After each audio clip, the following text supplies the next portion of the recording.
Remember that boss who made you scream into a pillow at 2 a.m? Fuck! Yeah, we all have that one. But in New Game Plus, now it's you doing the punishing.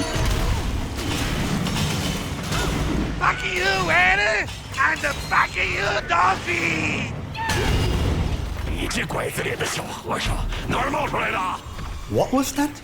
What did you say to me? Fucking piece of shit!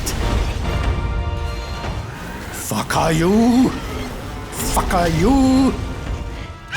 What the fuck you? Dulu, motherfucker. Hey.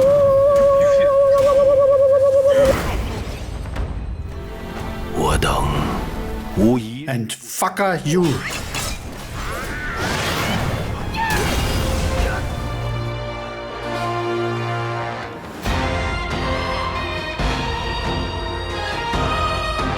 Black Myth Wukong was the most played single-player game on Steam in 2024, and for good reason. A stunning world, brutal combat and a journey that felt like surviving actual myth. But the real magic, it came after the first playthrough.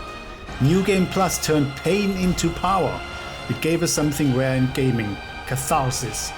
It's not just a victory lap, it's therapy with a staff. But before you can enjoy that sweet revenge arc, there's just one thing left. You've got to beat the game first. And let's face it, the last 3 bosses, they don't go down that easy.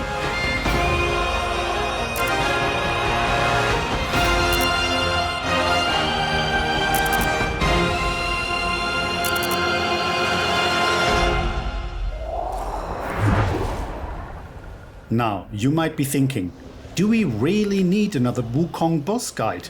Fair question. There are tons of videos out there. But most of them gloss over the details. They show you the moves, maybe the spells, but I'll walk you through every single detail of the build. And I'm not just showing perfect runs either. You'll see plenty of mistakes. Because guess what? You can beat Erlang, Stone Monkey and Broken Shell even if you mess up. Even if it gets ugly. So if you're looking for a guide that's detailed, honest and doesn't pretend to be flawless, you're in the right place. The weapon, of course, is the Jingabang, which becomes available in Chapter 6 after you've completed the boss fights tied to Sun Wukong's armor pieces. And that's also the armor of choice that you can see here. For the vessel, we're using the Plantain Fan, absolutely essential for the final 3 bosses. You'll see why very soon. And of course, I'm using the Wandering White as my spirit vessel. For the curios, here's the full recommended setup. Tiger Tally, Cat Eye Beads to increase critical hit chance, and I used the Virtuous Bamboo Engraving to boost Might recovery rate. This build is designed to increase Might or Chi recovery rate, so we can use our Vessel and Spirit abilities more frequently. For my gourd, I stuck with the fully upgraded Medicinal Gourd, the default one that you start with. Once you're able to upgrade gourds, my advice, only upgrade the original one. There are enough Loja fragrant wine to upgrade all gourds in one playthrough, however, there aren't enough Awakening Wine Worms to max out your Monkey Brew in a single run. In New Game Plus, the last Awakening Wine Worm you receive in Chapter 3 in the Pagoda realm. Absolutely do not upgrade the Lamb Brew, it's not needed. Focus all your Awakening Wine Worms on your original Coconut Brew or the Monkey Brew as it's called later. If you're running a mana build like I was, and probably most players, once you unlock the Jade Essence, it's also a solid option. But for the final bosses, we are going with Sunset of the Nine Skies, because it restores Chi with each gourd use. For the soaks, I used the Turtle tier, and these 2 that extend the durations for Pluck of Many and Immobilize spell. For everyone that struggles to find a window to heal themselves during an intense boss fight, here's also a great soak. This one, it prevents you from being interrupted while healing. As for medicines, use those that boost max health, stamina, mana and increase attack or critical hit chance.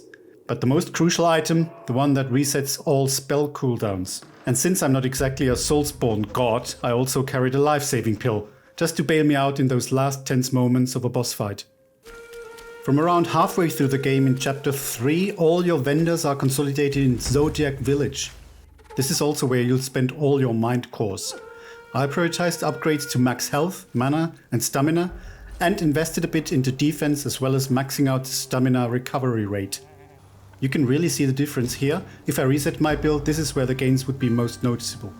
Which weapons should you craft? You have to be very careful here. If you want to craft a different staff from the same weapon tree, then you'll end up losing some of the common ingredients such as will that you used for the previously crafted staff, but you can retain the rare ingredients. Around chapter 4 I started using the chitin staff and upgraded that once, but as soon as I beat the yellow lung in chapter 4, then I just went with the golden lung staff, which is the first mythical staff that you can obtain.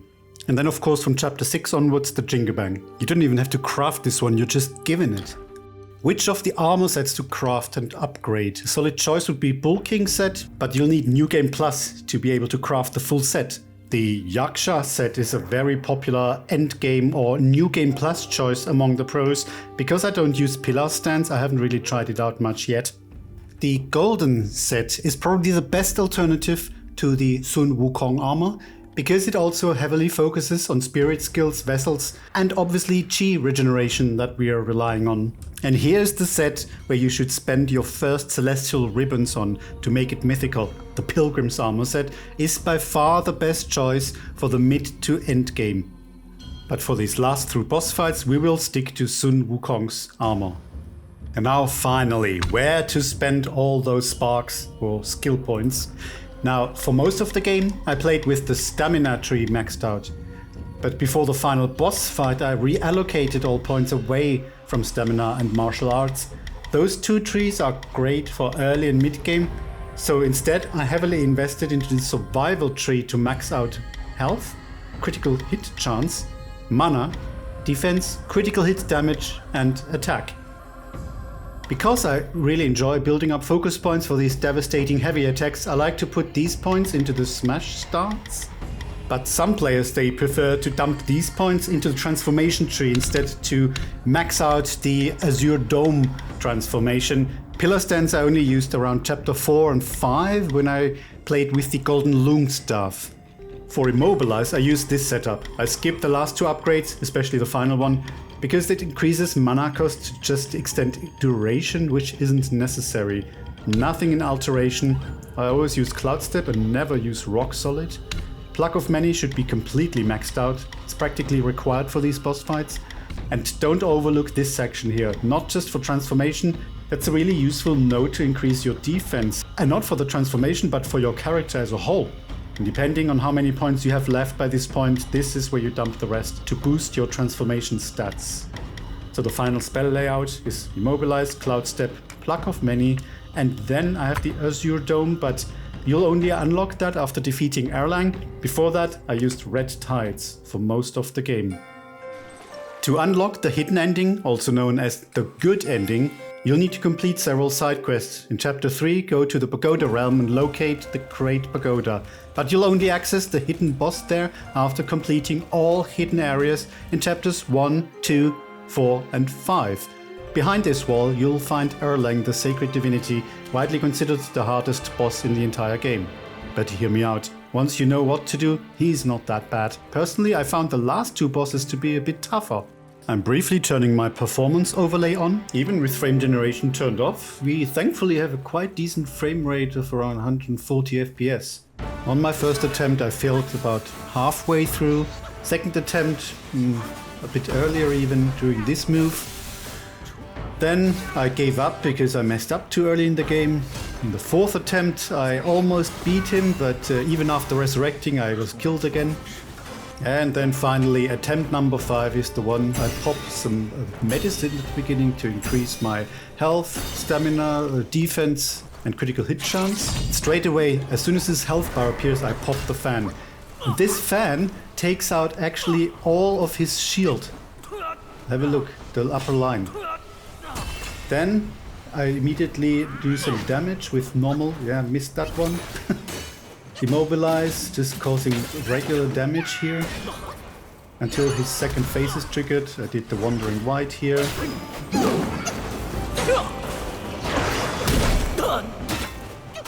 And after about a quarter, we can see here is going into his second phase now. There's a giant axe that is being descended upon us. I just run forward and evade that. Thankfully it didn't cause me any damage. Once that's done, immediately it's time to use a Pluck of Many and call in your posse. And I messed it up. The clones aren't here because he attacked me during that. So immediately I have to use one of those very expensive pills to reset the cooldown on the spell. And here they come. All my clones are going to attack this guy, hopefully take out enough damage. I nearly died. Whoa. So again, he's got another shield bar that needs to be whittled down. There's also some weird spirit animal that runs around of him. They're not doing all that much, these clones. It's really tricky. There is so much RNG with a Pluck of Many. Sometimes they cause so much damage, sometimes nothing. Now they disappeared again. Okay, and I have to do it all by myself. Ooh, almost died again. So, very unlucky here that the clones didn't do all that much and did not take him down as enough to trigger the third phase, which would be half of his health bar. So I just have to continue and fight him, well, by regular means.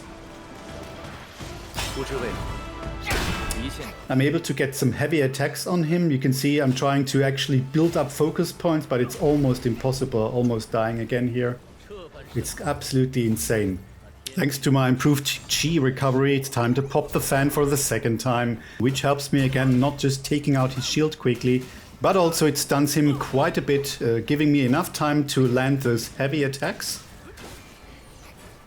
This now continues for quite some time with me dodging his attacks and just trying to get any damage onto this guy. The health bar is almost halfway down, which will trigger his third phase, but not quite yet.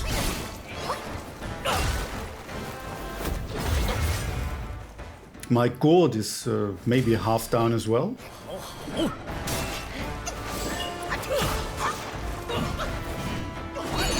Popped the Wandering Wight again, and it did nothing.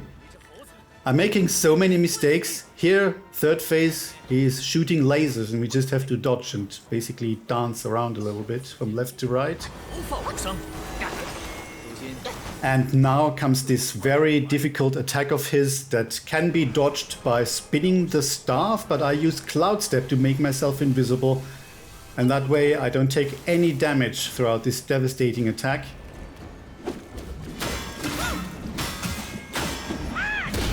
And continues just trying to land regular light and heavy attacks on him. Now you'll see I'm trying to call in Pluck of Many again. At the worst possible time, he stopped me again. So once more, the cooldown timer is wasted on that. He's about to throw his knives and followed up by this red lightning again. As before, to survive this stage, I make myself invisible. And it just continues with regular light and the occasional heavy attack.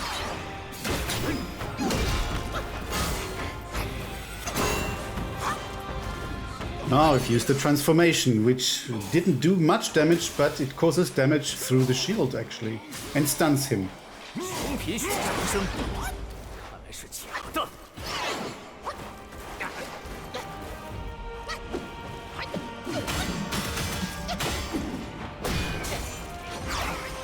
At this point my mana is low and I'm just trying to finish this fight with Immobilize and Cloud Step.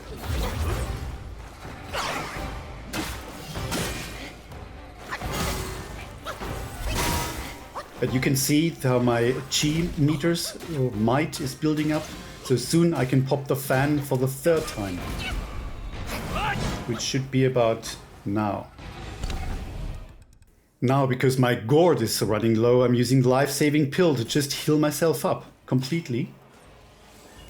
And what is this? No, heavy attack did not connect.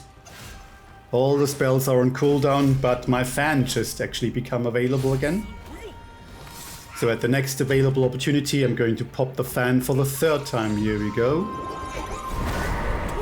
Once again, his shield is being taken out very quickly. I'm charging up heavy attack. Boom. That is actually one of the best attacks that I landed on him so far.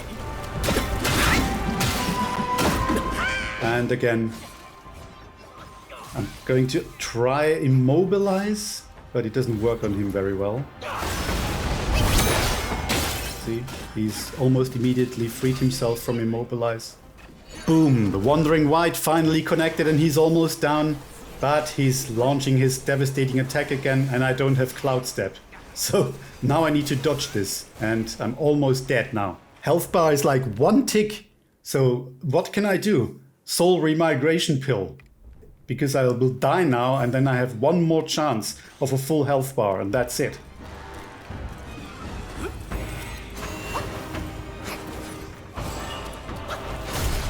And pretty much he's killing me here right now. So normally that would be it. Failed the boss fight with only that tiny amount of health of him left. And I'm dead. But now my resurrection comes into effect. Bing! I've got a full health bar again. I'm just basically spamming attacks now and trying to kill him. And that's it. We did it. Yes! And after another lengthy gameplay sequence, which poses no challenge, we finally get the Azure Dome transformation. We're back in the Chapter 6 area at the highest peak, where this strange rock is there. Once we enter, then we get into the final 2 boss fights. I make 1 small adjustment here. I replace my Sunset of the Nine Skies with the regular Monkey Brew, just because I prefer to have a larger health recovery. And it's actually enough to use the fan and the Wandering White just once in these boss fights. The Stone Monkey I failed in the second phase 4 times, mainly because I was really unlucky with the Pluck of Many not doing anything. So here, take 5, popping these medicines that you can see here on the left. Then I always charge up my focus points, all 4 of them, while still standing on this platform. And you don't have to be that close to him, because it connects no matter where you are and deals a good amount of damage straight away. Following up with light attacks, heavy attack combo. And you will see that phase 1 of this Stone Monkey fight is not all that difficult. The trick is to just stay away from him far enough that he doesn't attack you, whilst you can conveniently charge up your focus points, then attack him with this massive heavy attack again. Like so. Boom. More than half gone already. It's good going. And I've almost taken no damage at this point, and I'm not using any of my spells or other things at this stage.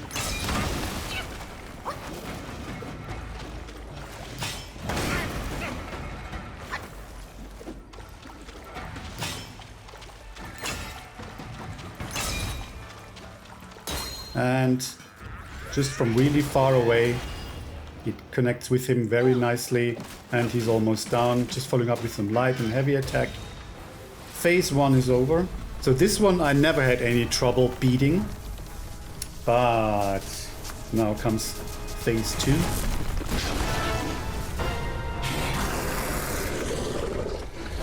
And at the start of this, he will use his new attack.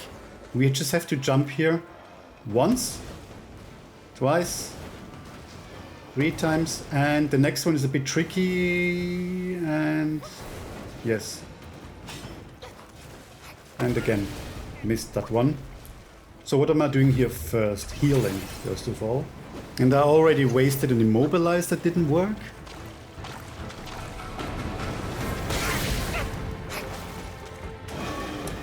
Not going well so far, this stage 2. Just sticking with regular attacks here for a moment, which doesn't work either. So far I have not caused any damage, and the only person who sustained damage is me.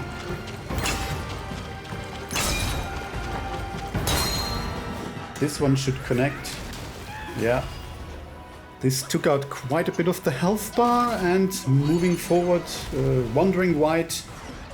And next is the Azure Dome transformation. But as you can see now, I'm messing that up big time as well. Not a single heavy attack is connecting because he's interrupting them all. And whoops, suddenly my health bar is gone again. What was the Azure Dome good for here? Almost nothing. And now comes the turn of the tides, because now it's time to pull out the fan. And this is where things are suddenly changing in my favor.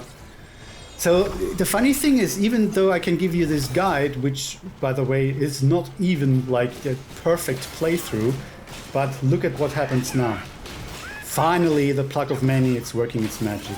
And halfway through its health bar, he's splitting up into his 2 clones.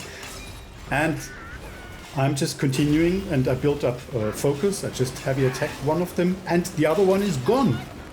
They clones killed one of those guys, and my goodness, my gourd is almost full, and the boss fight's over. What happened? And look at all the clones flying here. This is an awesome cinematic.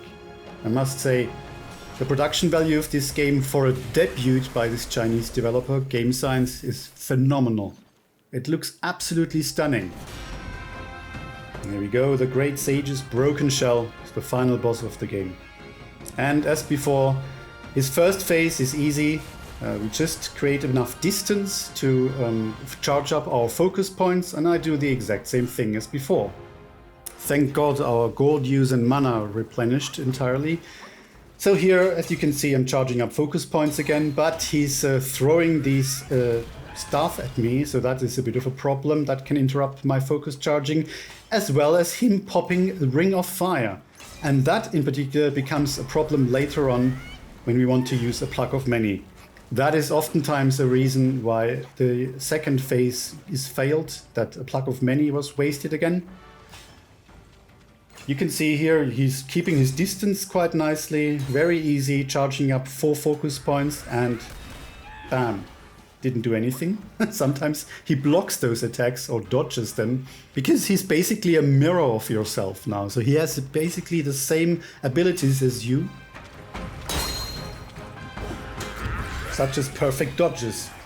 Once again, this didn't do much damage. Just creating enough distance again and try again.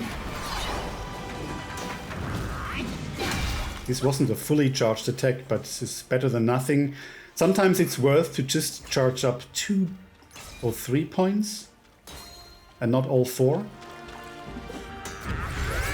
And boom, wow, that really took a lot of health out.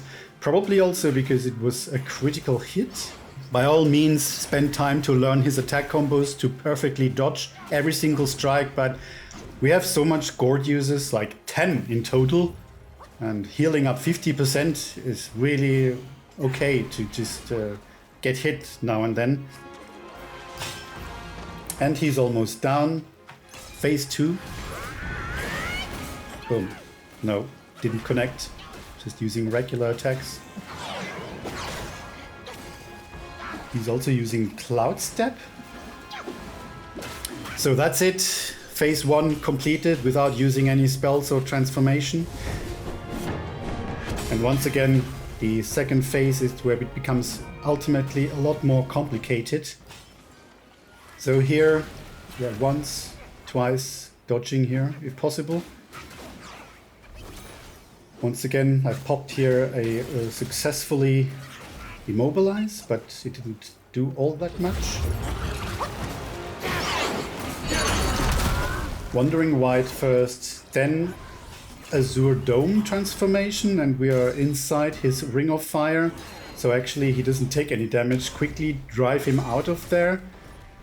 And this time hopefully my Azure Dome is doing a bit more than it did before.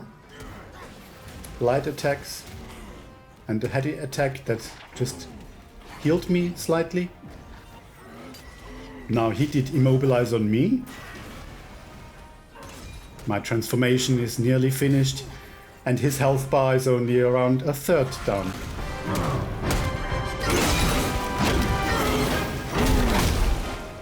But it wasn't too bad, it was a lot better than before. Immediately we popped the fan and followed by a Plug of Many. Let's see, are we lucky this time again? You can see he's being pushed to the edge of the area. And this is always very important for Plug of Many, that the boss is sort of cornered into the edge of the area, which is unfortunately sometimes an invisible wall. It gets quite frustrating. Where are the clones? Oh, I'm almost died, quickly healing. Not sure how much damage the clones have done up to this point, but they're gone. And he's almost still half health. So what is left to do here? I'm gonna waste another immobilize spell that does absolutely nothing because he just pops out of it somehow. If you're ever in a situation where you can't afford the Pluck of Many, don't forget to recharge your mana by healing yourself with the Turtle Tear. Yeah, that was very good. Very lucky that he didn't attack me and allowed me to charge up 3 focus points. The 4th one is suddenly gone for some reason. And I'm just running away and spending time for spells to cool down. I'm not sure why I haven't popped the spell cooldown pill yet. Am I doing that now?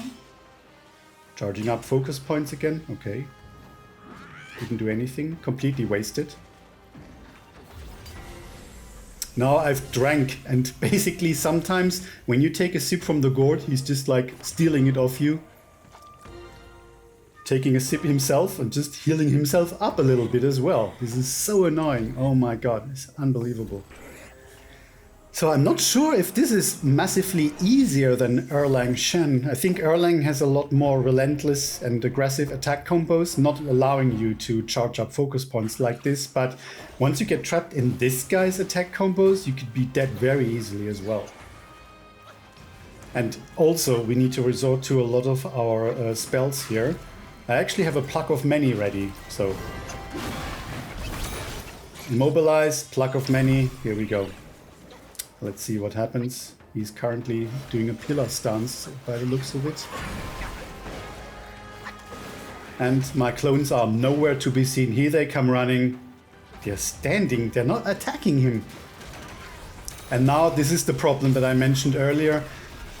They really can't attack him when he's in the Ring of Fire. They're just standing around and doing nothing. Is the Pluck of Many once again completely wasted? Yeah, they're gone again. It did nothing. Unbelievable. So now my mana is completely empty and I have to beat the rest of this boss fight with regular traditional attacks. My gourd also hasn't got a lot of sips left.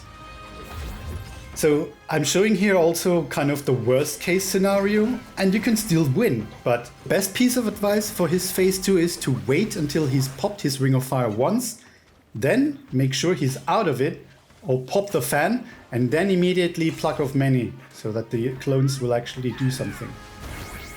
The clones work best when, first, you shouldn't stand in the way. Secondly, they shouldn't be interrupted by one of the fancier attack patterns by the boss. And thirdly, the boss should somehow be cornered to one of the edges of the arena. Then you have the best chance of the clones working their magic. Boom, another heavy attack landed. Ding! Something's become available again, the Azure Dome transformation. But I'm still running around charging focus points. Somehow I haven't noticed that it's available. Now I have, and by this point it is clear this guy has no chance. I won. So there you have it, guys. I hope you found this lengthy guide useful. Black Myth Wukong is currently on offer on Steam, so maybe you're one of those that finally pulled the trigger on this game. If you did, great choice, you won't regret it. Like and subscribe if you want to see more of this stuff, and I see you in the next video. Oh, and enjoy New Game Plus.